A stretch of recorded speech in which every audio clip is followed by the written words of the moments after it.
आप मेरे चैनल पर नए आए तो चैनल को सब्सक्राइब एंड वीडियो को लाइक ज़रूर करें, जिससे आपको आगे नोटिफिकेशन तुरंत ही प्राप्त हो। सोने का पिंजरा। परियों की दुनिया अलग है और इंसानों की अलग है। इन दोनों का साथ में मिलकर रहना कुदरत की तरफ से संभव नहीं है। दिया अपने दोस्तों के साथ घूम रही थी। वो देखो, इंसानों के कपड़े। लगता है किसी ने इसे धोखे से छोड़ दिया। दिया को इंसानों की दुनिया के बारे में जानने का बहुत शौक था। दिया को लगता था कि इंसानों की जिंदगी बहुत खूबसूरत है, जबकि परियों की बिल्कुल नहीं। रात हो चुकी थी और दिया की माँ को दिया की चिंता हो रही थी। वो दिया को ढूंढते उसके पीछे आई और बोली, दिया बेटा, रात हो गई है, तुम्हें अब तक घर वापस आ जाना चाहिए था। रात को तुम्हें बाहर नहीं घूमना चाहिए, हमारे लिए रात को बाहर खतरा होता है। Okay, bye friends. दिया दुखी मन से घर वापस आ जाती है। माँ, इंसान सारी रात बाहर रह सकते हैं, पर हम क्यों नहीं? उनकी जिंदगी हमसे बहुत ज़्यादा अच्छी होती है। नहीं बेटा, ऐसा नहीं है। हम सब लोग कुदरत की तरफ से बनाई गई अलग अलग जिंदगियां जीते हैं। और याद रखना, दूसरों की जिंदगी खुद से हमेशा ही अच्छी लगती है। तुम्हें लगता होगा कि इंसानों के जीवन में कोई समस्या नहीं है, लेकिन ऐसा नहीं है। माँ, मुझे आपकी ये बातें नहीं सुननी, मेरी जिंदगी बहुत बोरिंग है। दिया ऐसा कहकर अपने कमरे में चली जाती है। दिया को मालूम नहीं था कि जल्द ही उसकी इच्छा पूरी होने वाली है। उन्हीं के घर के पास एक जोड़ा था, मिस्टर लाल और मिसेस लाल, जो अजीब चीज़ों की तलाश किया करता था और फिर उन पर एक्सपेरिमेंट भी किया करता था। इस बार मिस्टर लाल और मिसेस लाल को ये जानना था कि परियों में जादू कहाँ से आता है।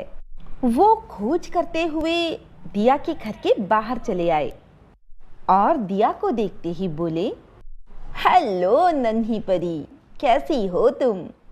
मैं तो ठीक हूँ, लेकिन आप लोग कौन हैं और यहाँ कैसे आए? ये मिस्टर लाल और मैं मिसेस लाल। हम बस परियों के बारे में ज़्यादा जानना चाहते हैं। यही तलाश हमें तुम्हारे घर के बाहर तक ले आई। उनकी बातें सुनकर दिया की माँ बाहर आई। कौन हैं आप लोग और यहाँ क्यों आए हैं? मिस्टर लाल बोले, हम साइंटिस्ट हैं और हमें परियों के बारे में जानने का बहुत शौक है। अगर आपको आपत्ति ना हो तो हम दिया को कुछ दिनों के लिए अपने घर ले जा सकते हैं क्या? उसे वहाँ कोई तकलीफ नहीं होगी। वो कुछ दिनों हमारे साथ रहेगी, फिर हम उसे सही सलामत लाकर छोड़ देंगे। बिल्कुल नहीं, दिया आपके साथ कहीं नहीं जा सकती। ओ मम्मा, लेकिन वो क्या गलत कह रहे हैं? बस घूमने की ही तो बात है, मैं घूम फिर कर वापस आ जाऊंगी। दिया की माँ नहीं चाहती थी कि दिया उनके साथ वहाँ जाए, लेकिन वो लोग कुछ इस तरह मनाने लगे कि दिया वहाँ जाने के लिए मचल उठी और अपनी माँ को वहाँ जाने के लिए मना लिया।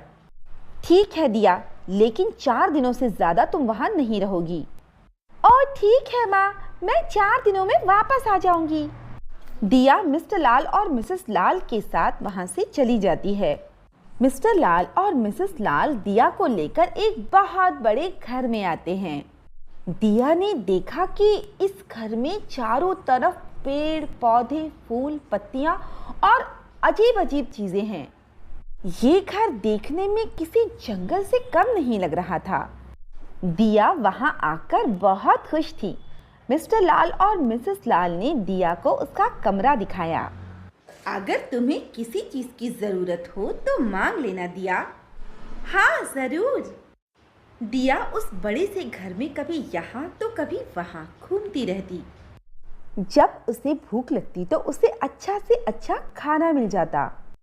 उसे जो कुछ भी चाहिए था सब कुछ मिस्टर लाल और मिसेस लाल वहाँ पर लाकर दे देते थे। कुछ दिन तो दिया बहुत खुशी से वहाँ रही, लेकिन उसके बाद उसे ये एहसास होने लगा कि उसे वहाँ पर जो कुछ चाहिए वो सब कुछ मिल सकता था, पर उसे बाहर जाने की परमिशन नहीं थी। एक बार दिया बाहर जाने की कोशिश करती है, तो मिस्टर लाल और मिसेस लाल उसे दरवाजे पर मिलते हैं। दिया बेटा, कहाँ जा रही हो तुम? मिस्टर लाल, मुझे लगता है कि मुझे थोड़ा ताज़ी हवा चाहिए। मुझे यहाँ से बाहर जाना है ताकि मैं ताज़ी हवा खा सकूँ। वो जो एयर कंडीशन लगा है ना, उससे ताज़ी हवा ही तो आती है। तुम्हें बाहर जाने की कोई ज़रूरत नहीं है। ऐसा कहकर वो उसे बाहर जाने से रोक देते हैं। दिया अब समझ रही थी कि उसे कैद कर लिया गया है। दिया रात को उठकर चुपचाप खिड़की से बाहर निकलने की कोशिश करती है, लेकिन जैसे ही वो खिड़की खोलती है वो देखती है कि बाहर आंधी, तूफान, तेज हवाएं और बिजली चमक रही है। और फिर ऐसा कई बार होता है और दिया वहां से बाहर नहीं निकल पाती। अब दिया सब कुछ समझ जाती है। दरअसल मिस्टर लाल और मिसेस लाल ने नई नई चीज़ों पर एक्सपेरिमेंट करते हुए कुछ जादू करना सीख लिया था, और जिस तरह का जादू उन्होंने दिया पर डाला था उसकी वजह से दिया बाहर तब तक नहीं निकल सकती थी जब तक मिस्टर लाल और मिसेस लाल दिया को खुद बाहर लेकर ना जाएं। दिया अपने कमरे में चुपचाप रहने लगी। उसने खाना पीना भी छोड़ दिया था। अब मिस्टर लाल और मिसेस लाल को दिया की चिंता होने लगी थी। मिस्टर लाल, हमारे एक्सपेरिमेंट के लिए दिया का स्वस्थ रहना ज़रूरी है। वो उदास है, खाना नहीं खा रही और अपने कमरे से बाहर भी नहीं आ रही। हाँ, हमें उसे जाकर देखना होगा।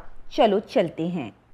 वो दोनों दिया के कमरे में आते हैं और दिया को गुमसुम बैठा देख उससे कहते हैं, बेटा दिया, क्या बात है? तुम इस तरह से चुपचाप गुमसुम क्यों बैठी हो? कमरे से बाहर क्यों नहीं निकल रही? लगता है दिया को उसके घर वालों की याद आ रही है। हाँ, सही कहा आपने। इसका स्वस्थ रहना हमारे लिए ज़रूरी है। मिस्टर लाल ने धीरे से मिसेस लाल के कान में कहा।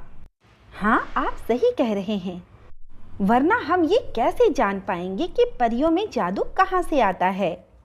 दिया, क्यों ना हम ऐसा करें कि हम तुम्हारे घर वालों के पास जाते हैं और उन्हें तुम्हारा कोई संदेश दें और उनसे कोई चीज़ तुम्हारे लिए लेकर आते हैं। ओह हाँ, मेरी माँ से कहना कि दिया इस बड़े से सोने के पिंजरे में बहुत खुश है। वो ना भूखी है ना प्यासी है और ना ही उसे बाहर जाने की ज़रूरत है। उसे जो कुछ भी चाहिए वो सब इसी घर में मिल जाता है।